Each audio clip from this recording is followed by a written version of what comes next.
All right, guys, welcome to Wide Awake News Radio. I'm your host, Charlie McGrath. It is the 12th day of December. What day is it? Wednesday. It's Wednesday.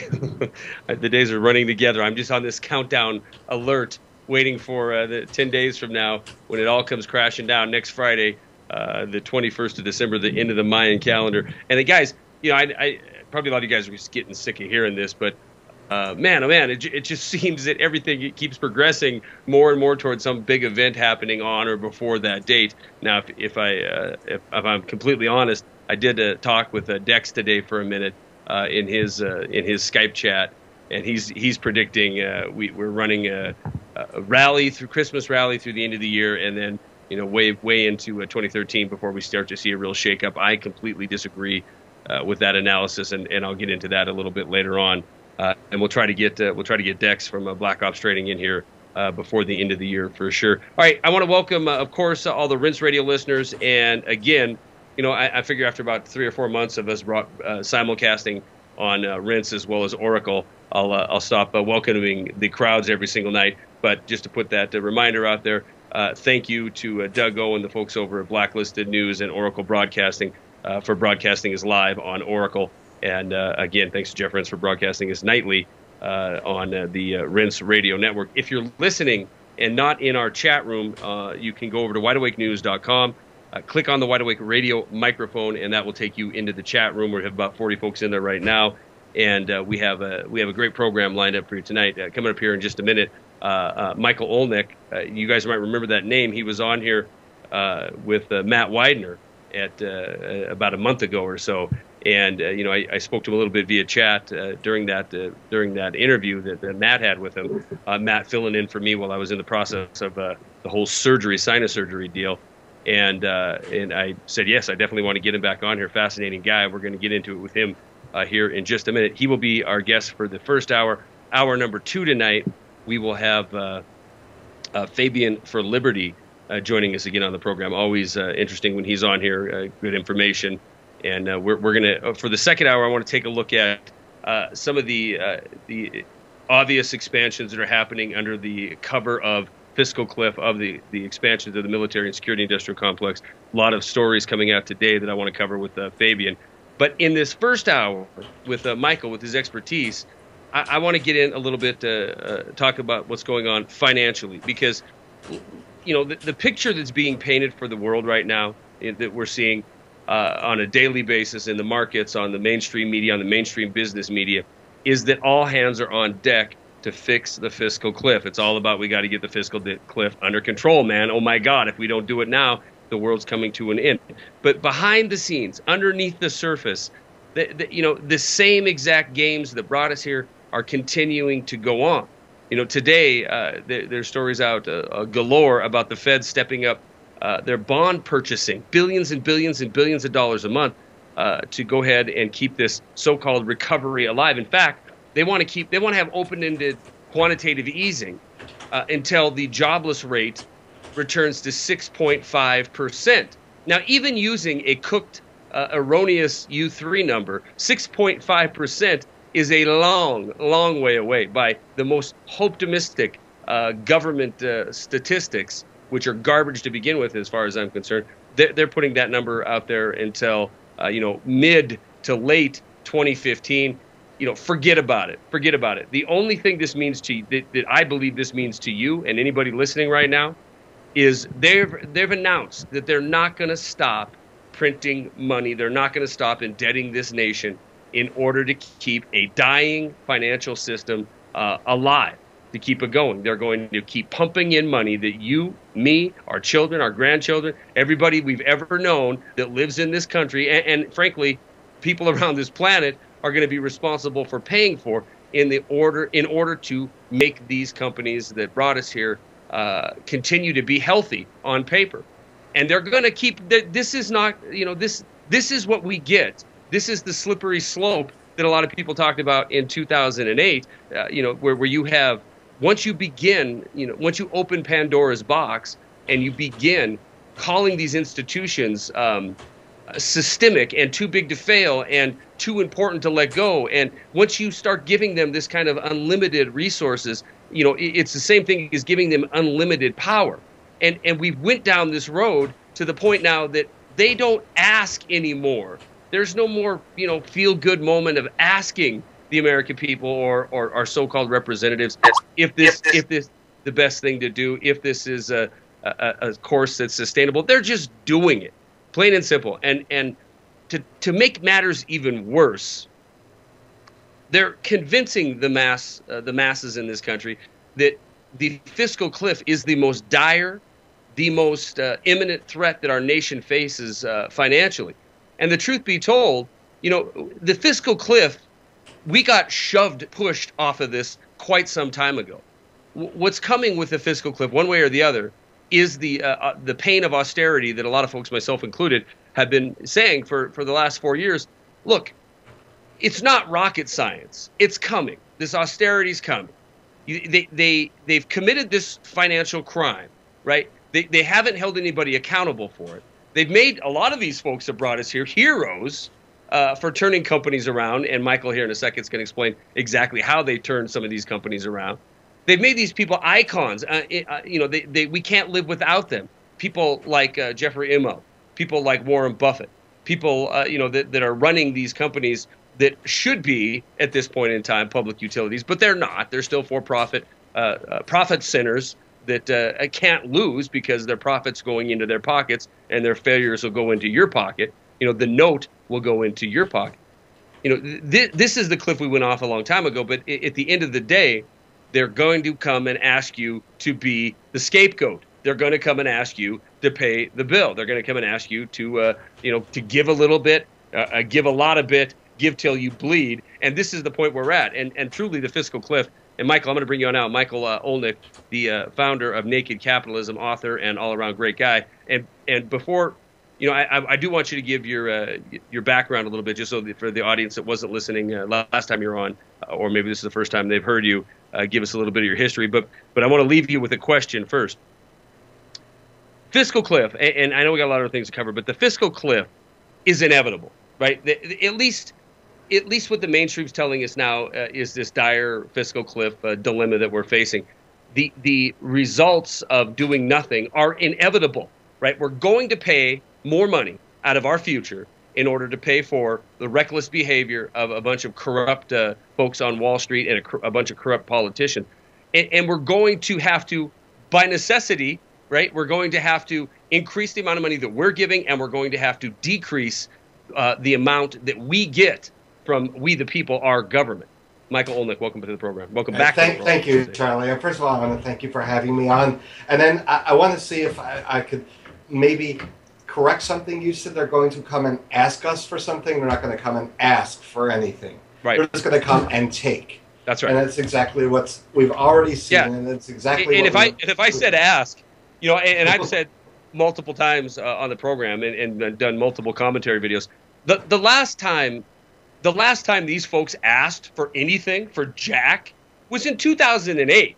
And they were adorable, weren't they? When you saw them on MSNBC after you saw Kramer freaking out about the whole world's coming doing it, they were cute. I mean, these bankers were cute, and they had their hat in their hand, and they were staring into cameras, and oh gee gosh, it's all coming down. Please help us. Please rescue us. It was an accident. We didn't mean to get. That was it, man. That's the last time they've asked. Now it's they're going to put a gun to your head, and they're going to take it all.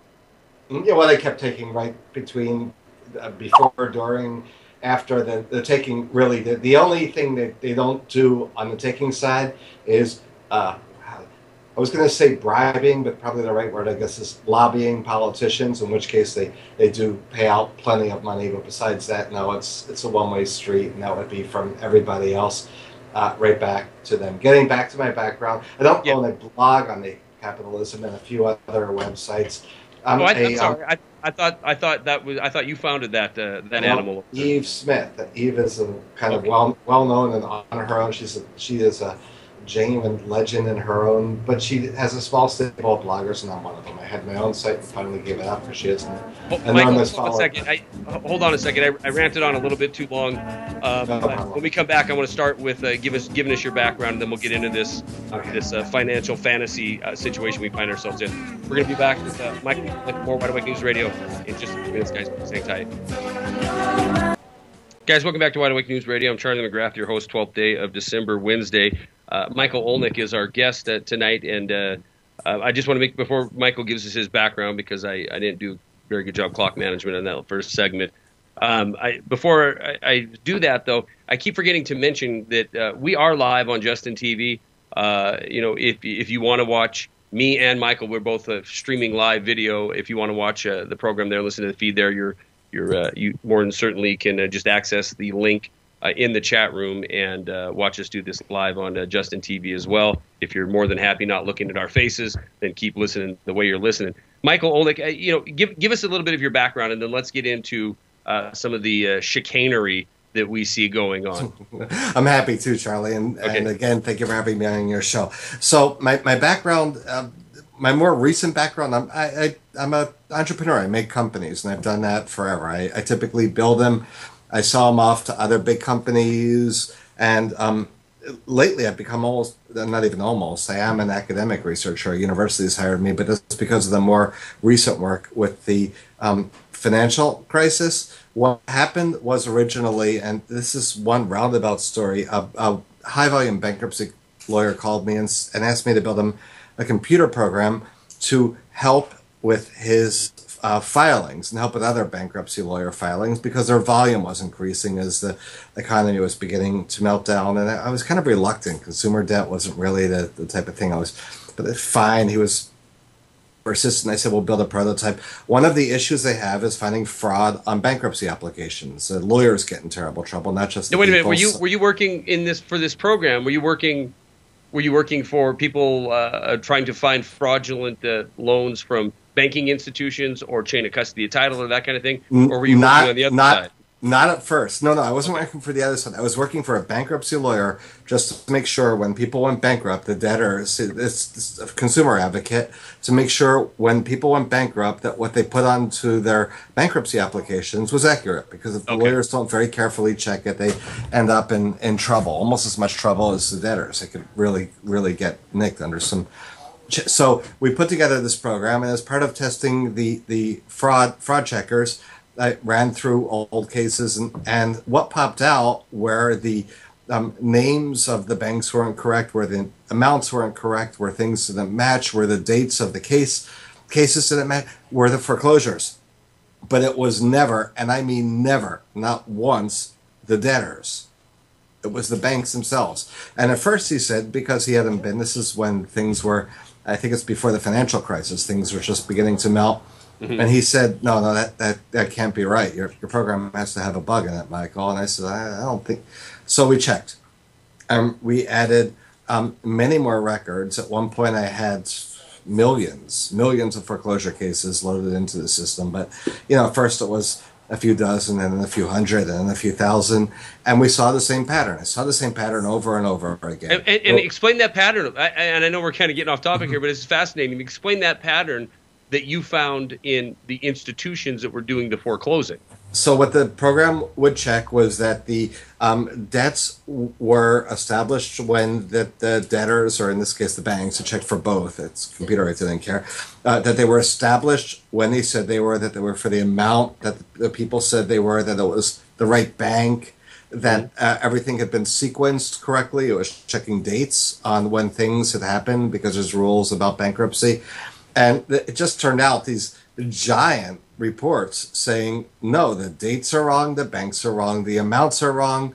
But then when we went back to check the original files, and even when his clients would bring us in the original material, the information they had was correct. It was the banks who were lying, not the debtors. The banks. How would again, off topic, I mean, I know we're going to move on, but how would a bank, what would they do that would be, I guess, felonious information, erroneous if nothing else, as far as dates, times? I mean, how is that? I mean, are they just guessing? Well, I think they owe us $180,000, and I think it was done on this date. What was the deal? It was a few different things. Sometimes the amounts were correct, but the interest rate was computed wrong. Other times, the amounts were just completely incorrect. Other times, I mean, it wasn't uncommon at all. At one point, I was on Radigan shows. This was with a list of 60,000 errors from court documents, or banks themselves said we made a typo, and the typo was that they typed the wrong bank name in a foreclosure. In other That's words, pretty big. yeah, that's how they called it what's called the scrivener's error, which is legal jargon for typo. If you type the wrong middle initial or something, it literally is typo. It's just a nothing. Was this a result? I mean, you're saying this is pre you know what, hitting the fan in 2008, especially when it comes to foreclosures, of which we're still doing 1 million a year. Is this a result of, what was this a result of pre-collapse? Foreclosure mills? What? It was the same foreclosure mills. They were beginning to ramp up. They were getting sloppy. Nobody was watching them. What happened before? Foreclosures were actually kind of rare for a while, especially during the bubble years, because you really had to go out of your way to get foreclosed on. I mean, even at the end of a foreclosure, you would just sell your house, and even with all their junk fees, typically the house would have appreciated, and the foreclosure goes away, and you're done. So you ended up with, and I should back up. Credit and collections at a bank is really the sewer of a bank. Banks are like any organization, hierarchical, right? So, and sort of at the top, you have traders and the bank managers, and it goes down to marketing, and down and down until credit and collections is the people who they decide aren't smart enough to go anywhere else, but aren't dumb enough to bother firing. Right. So you had the worst of the worst. First of all, you started with an industry that kind of attracts, how do you put it nicely, iffy characters. Yeah. And then you had the worst of those characters hiring the cheapest lawyers they could find in an area nobody cared about. I got to hear the rest of the story because, and Matthew's come on and talked about this. Matt Widener's come on and talked about some of this stuff, but you have firsthand knowledge, and it sounds like millions of references, a great base to go with. So we're gonna, Michael, we're gonna take this break. We're gonna be back with Michael Olenick, more Wide Awake News Radio in just a few minutes, guys. Please stay tuned. Guys, welcome back to Wide Awake News Radio. Charlie McGrath, Michael Olenick is joining us, and we had I hope that if you were watching on Justin TV, you heard our conversation on this topic continue. And this all started with your background, and as you can see, we're 32 minutes into the program already, and we barely touched on your background. But I am fascinated by this program, or this involvement you had with bankruptcy lawyers, and what you did in your own, without trying to. You found that most of the error, and not just the most, but the super vast majority of the error lied on the side of the banks. In these foreclosure cases, and or I guess in this case it would be the bankruptcy cases. But we were talking a little bit during the break about best remedies at this point in time, because as I said to you a few minutes ago, the problem hasn't went away. Matter of fact, if you look at nationaldebtclock.org, we have 1 million foreclosures this year. We're going to have 1 million more next year. The situation with the housing market, as I've stated before in the program, we've fallen farther than we have during the Great Depression. Most people I know, myself included, own a home that has fallen in value to the point where it's super upside down. And if you're holding a mortgage in this country right now, the odds are, or if you have a mortgage on your home, rather, somebody else is holding that mortgage. But if you have a mortgage on your home right now, odds are you owe more than that thing is worth. So I asked Michael during the break, what is the best remedy? I mean, is it better to just say I'm done, I'm filing bankruptcy on everything, or is it better to go ahead and see a lawyer on just a foreclosure and try to do that? And Michael, give us a real quick a summary of what you think is the best solution, best way to go. Yeah, the quick answer is the first thing you should try to do, definitely if you're in a judicial foreclosure state, a state that forces foreclosures through the judicial system, is to at least meet with a foreclosure defense lawyer before a bankruptcy lawyer. Lawyers are supposed to always be looking out for the best interests of their clients. We know how that works. There are some who are fantastic, like Matt, who you had on before. There are many who are just plain charlatans. So, and there's also, even for the ones who are ethical, when you have a hammer, everything begins to look like a nail, right? I mean, bankruptcy lawyers see people and they say, oh, bankruptcy is kind of their knee-jerk reaction. Oftentimes, if the biggest financial problem you have is your house, an underwater house, a house whose terms have reset, you had some type of financial setback that caused you to miss payments, maybe even default on a mortgage, but you're able to kind of keep up with your other debt. You couldn't just pay this, but now you're back on your feet, and that's become a really kind of a common. Then occurrence. yeah, it's not uncommon at all. Then you definitely want to talk first to and maybe only with a foreclosure defense lawyer, because if you go into bankruptcy, they're going to try to discharge everything. But for many people, the everything isn't much of anything. Student loans can't be discharged in bankruptcy. So if you're looking at a few $1,000s in credit card bills, that you're like, wow, it isn't worth it to. It isn't worth it. I mean, at least as a last-ditch option, it might be worth it. But what's especially become common lately is if you have a good foreclosure defense lawyer, that they can oftentimes convince the banks to accept a short sale on very strong terms. I've seen short sales where the banks have handed over checks for. I saw one with $28,000 not long ago, for people to leave 6-month ramps. You can stay in your house for free, and then we'll also give you a check, not for as much, but still plenty of money.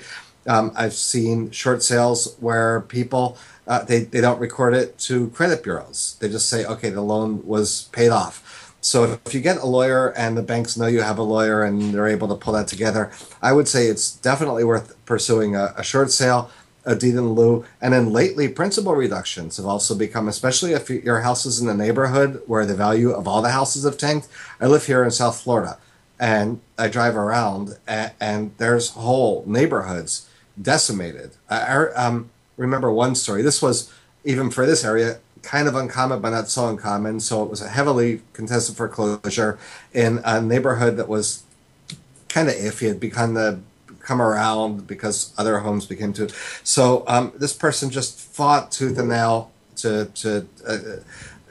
on a foreclosure. They lost at the end, and a few days after they lost, somebody from the bank came and they said, look, here is a deal we'd like to offer you. If for 2 years you'll agree to just do what you're doing, to mow the lawn, to pay the utilities, then you can live here rent-free. And we might extend that for even longer. The banks didn't want these houses. What they did was, I don't know how familiar you are with this, but when they would give somebody a mortgage, not everybody, but most people, especially the securitized mortgages, they would then pledge those mortgages as collateral at their own banks, and they would leverage that. They would borrow against those mortgages at a rate from anywhere from 3 or 5 for the absolute most conservative, that was almost to 10 and 15 and sometimes even 40.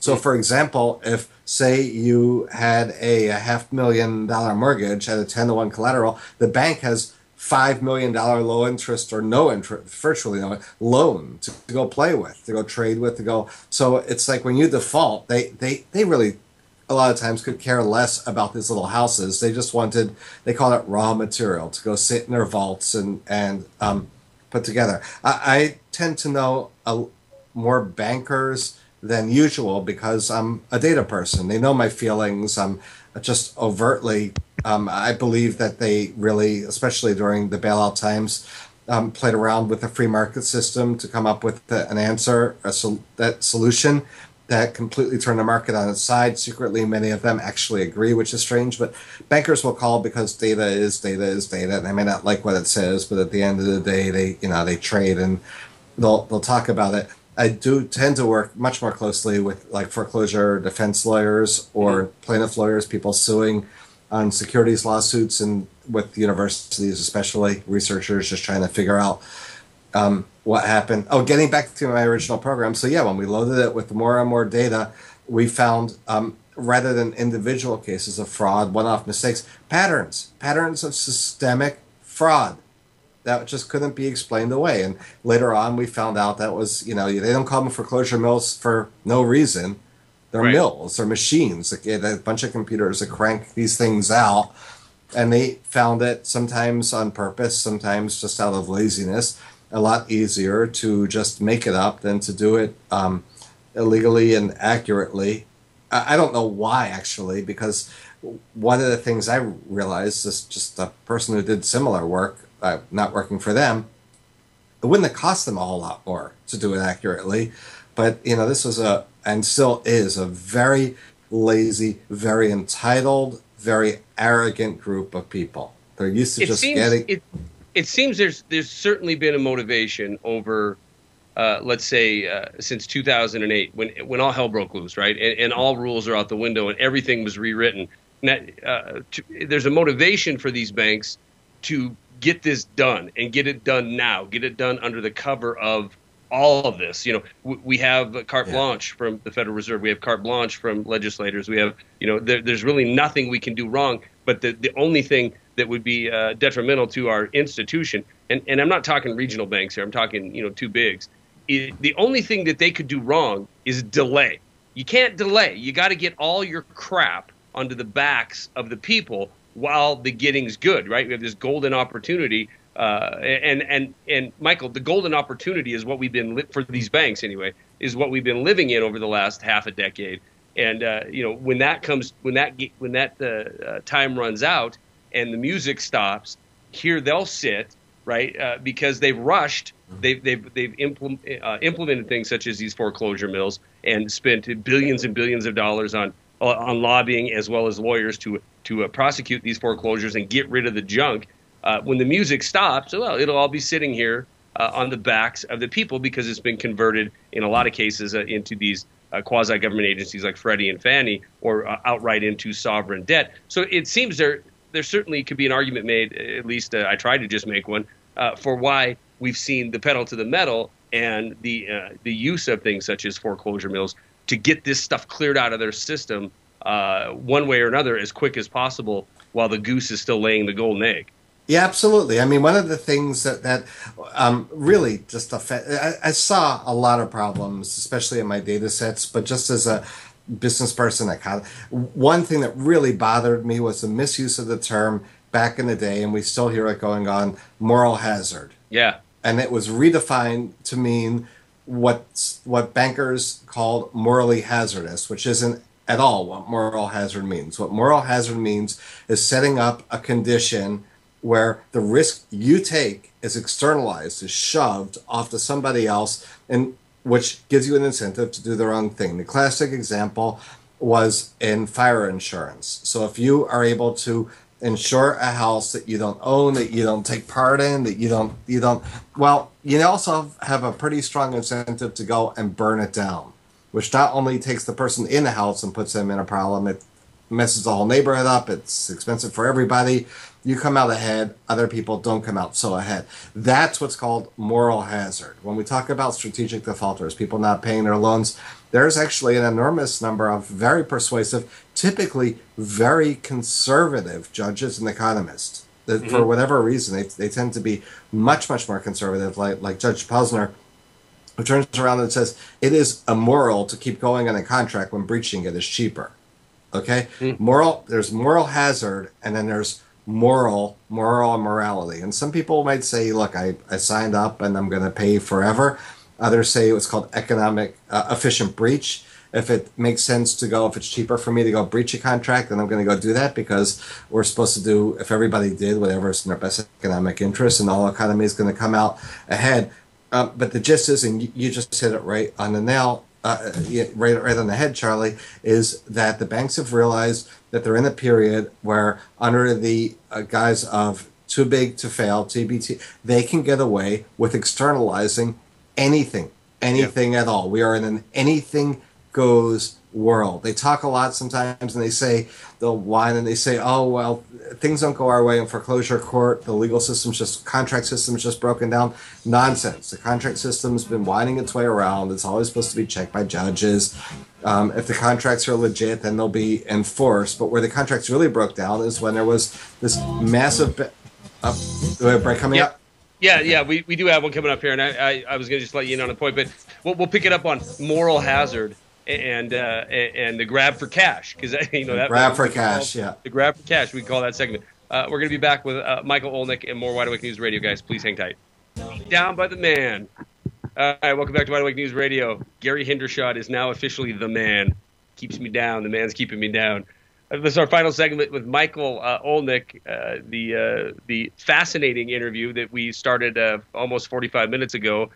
that started with just trying to get his background, and here we are, almost done with this first hour, and it tells me that we certainly need to get you back on, Michael.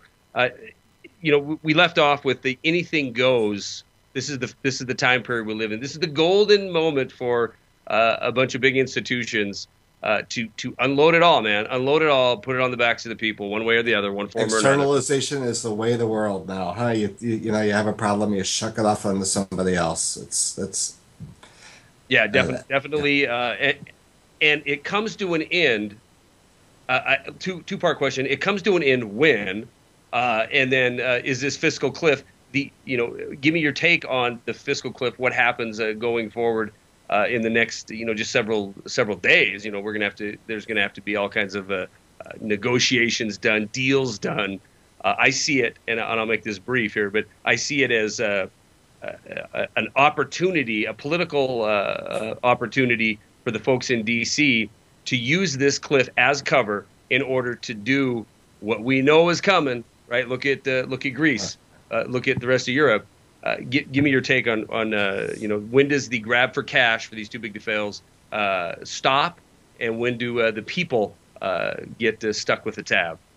I should back up. And first, something you noticed, Charlie, and we're really just seeing it happening again and again, and is crises have to be manufactured. Yep. And they manufacture. I mean, it's becoming almost a pattern. That's you have to let. Okay, so every 6 months, every year, there's a crisis. The crisis is manufactured. Even in the last one, they said the U.S. is going to default on its debt.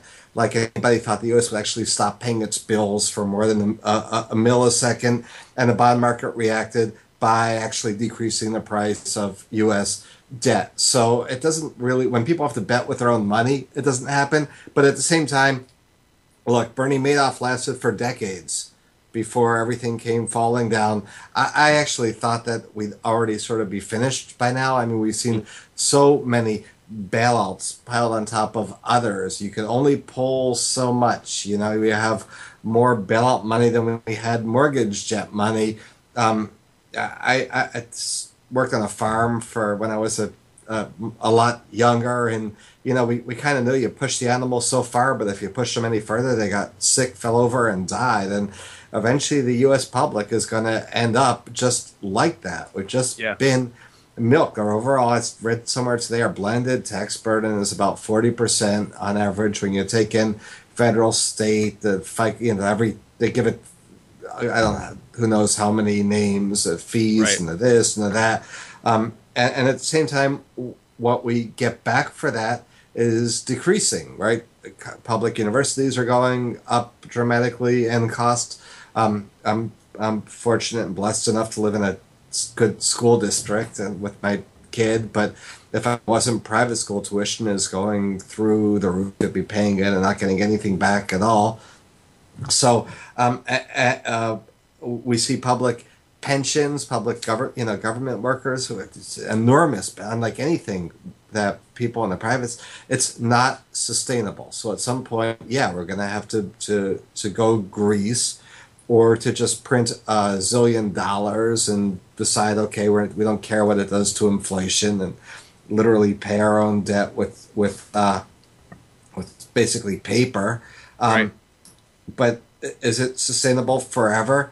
No. A lot of economists think that we've already should have reached the end a long time ago, and they don't quite, they're like, well, the dollar stinks, but it stinks less than a lot of the other alternatives. So that's been kind of. Well, and let's look at why, I think a lot of economists are right when they said this shouldn't have John Rubino over at dollarclaps.com. He and I have talked, and he said that this shouldn't have lasted this long, and it really shouldn't have.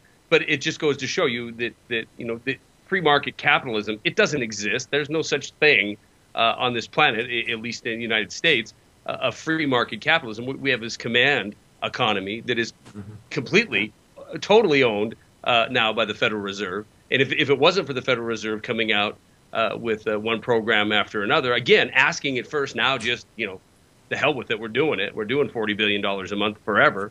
If it wasn't for that, then we would be done. And in fact, we are done. It's just we got to pretend that we're not long enough again for these for institutions, namely a lot of the same ones that make up the stockholders of the Federal Reserve and that whole central banking cabal. To give them time to transfer failure and gain all this profit. But at the end of the day, it's a matter of having to reckon this. And in the current system, a reckoning is coming, and that reckoning will be onto the people of this country, be it in the continued degradation of the middle classes, the number one investment, which is their homes, or the continued loss of jobs and the continued loss of productivity, the continued loss of financial independence, because we're gonna turn it over to a more command control economy. But regardless of which way we go in the next 30 days, and we probably don't have enough time for me to ask you this question. Regardless of where we go, I don't see an outcome that doesn't stop everything. It's either we're gonna increase taxes and decrease spending, or some form thereof. Anything right now, even with a controlled economy by the Fed, anything right now that slows growth, and obviously growth's anemic at best, is going to just completely take the legs out from under this thing. So I certainly see a chance that going into the next couple of weeks, the realization that this has all been a charade and a game is going to be realized, and 2013 is going to be a real tough year. Yeah, go ahead. We're barely alive now, and I would say the only real hope, I don't know if they'll come up with a deal before the end of the year, and if they do, I think it'll probably just be some kick the can for a few weeks. I don't think they're going to go for one in the long term. Even then, they'll come up with some scheme or another. But the issue is going to be if they actually do shut down the government, right? We go off the fiscal cliff. There's no money to keep. Well, when those checks start going out and those government offices start shutting down, people go berserk. Yeah. They just go absolutely at their own congressmen and their own senators, and they quickly come up with some scheme to go, well, we'll borrow some more money from the Fed. Well, we'll hike up the debt limit. Well, until we get to a point where other countries, the Fed, the problem is we're buying our debt from ourselves, a lot of it, right? You have the Fed, who is, about the Fed, that won't go off on the Fed forever, but you have the Fed buying up massive amounts of U.S. government debt while they're simultaneously printing U.S. money. All of that was supposed to be solely under the control of Congress, held it up in the Fed. It's gone forever. And right. It's just not long-term sustainable, because at some point, people aren't going to keep... Here's a good example. When I talk about the mortgages, we going back to the financial crisis and the mortgages, well, if we had let the banks... Everybody said it would have been doom and gloom if we let the banks fail. What would have happened is their assets would have been auctioned off. They would have been liquidated, and that's right. the loans would have been sold at one point for next to nothing. Subprime debt was trading for 1, 2, even prime debt was trading for under 10 cents on the dollar. So somebody would have been able to buy up, say, a $500,000 mortgage for $30,000, $40,000, $50,000. Government intervention might have said, hey, well, maybe we'll let people buy their own at auction price for a teeny premium, or even if they sold it to somebody else, if you bought a debt for $50,000, you have a lot of room to renegotiate. Well, the same thing happened with the fiscal cliff. Yeah, and you're absolutely right. And one prime example of that, and we don't have time to get in because we're wrapping up here this first hour, is Iceland. Because a lot of the things that you just stated, they did that, and guess what? They're in way better financial shape on their feet. They were in way worse shape, and now they're in way better, and they're way better shape than the United States or Europe, for that matter. Yeah, they called it. They really did it just right. Charlie, I want to thank you for having me on your show, and hopefully you're very welcome. We'll get you back on. I'll send Karen a message after the program night. We'll get you scheduled to come back on. Michael Olenick, you can see his work over at Naked Capitalism. Do you have a website you want to plug? Naked Capitalism is my plug. All right. Michael Olenick. Yeah. Thanks, Michael everybody. Olenick, thank you very much. Thanks for having me on Naked Capitalism. You can see his work there. All right, guys, stay tuned. We're going to be back here in just a few minutes, and we'll have Fabian for Liberty for hour number 2. We'll be right back.